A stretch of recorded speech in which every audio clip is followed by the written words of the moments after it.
बहू और बेटी समान, दिल को छू लेने वाली कहानी।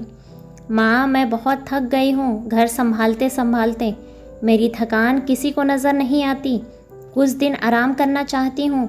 सोच रही हूँ कुछ दिनों के लिए अपने मायके आ जाऊँ। आते हुए अपने बच्चों को भी साथ ले आऊँगी। वह वहीं से स्कूल चले जाएंगे। आखिर एक ही शहर में ससुराल और मायका होने का कुछ तो फ़ायदा मिले।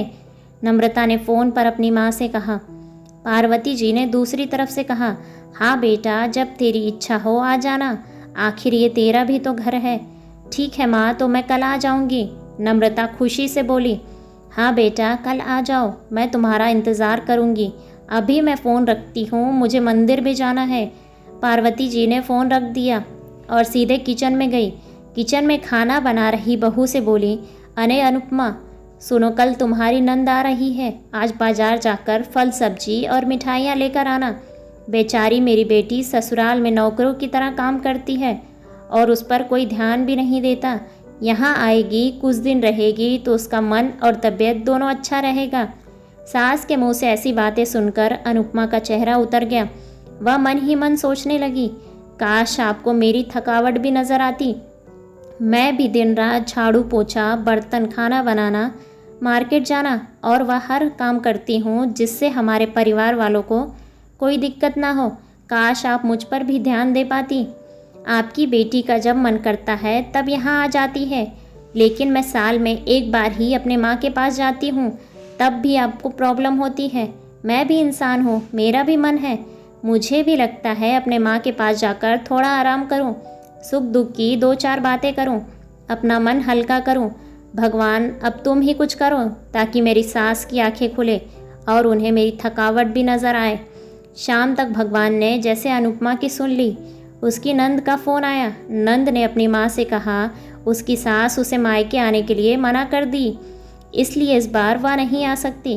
पार्वती जी बोली, ऐसे कैसे मना कर दिया? पहले तो कभी वह तुम्हें आने के लिए नहीं रोकती थी, इस बार भला क्या हो गया? लाओ मेरी बात कराओ उनसे, मैं समझाती हूँ। नम्रता ने फ़ोन अपनी सास को दिया।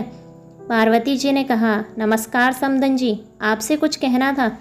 समधन जी ने कहा, कहिए। दरअसल कल त्यौहार है, इसलिए नम्रता अपने मायके आना चाहती है। अगर आप उसे भेज दें तो अच्छा रहेगा। नम्रता की सास ने कहा, देखिए समधन जी, आपकी बेटी मायके जाए इस बात से हमें कोई प्रॉब्लम नहीं है।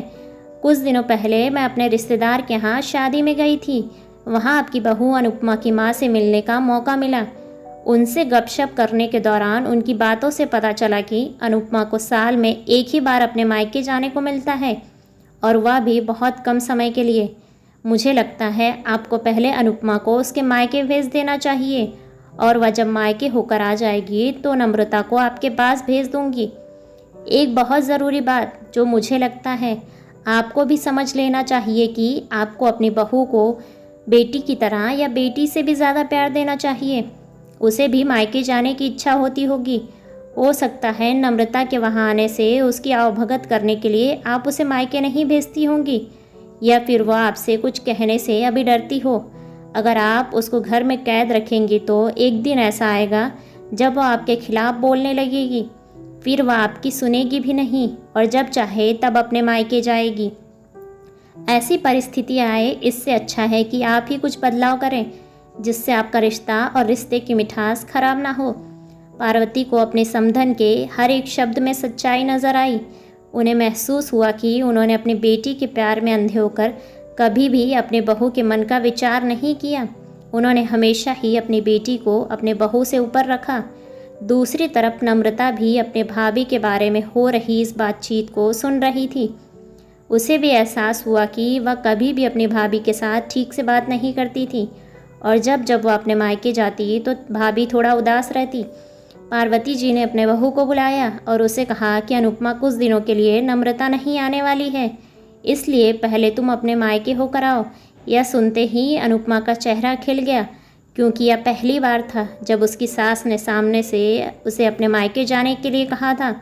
अगले दिन अनुपमा अपने मायके गई, और इस बार एक दो दिन नहीं, पूरे हफ्ते भर रहकर आई। अपने माँ बाप से, अपने रिश्तेदारों से मिलकर आई, और जब वह लौट कर आई तो उसका चेहरा खिला हुआ था, उसकी आंखें चमक रही थी।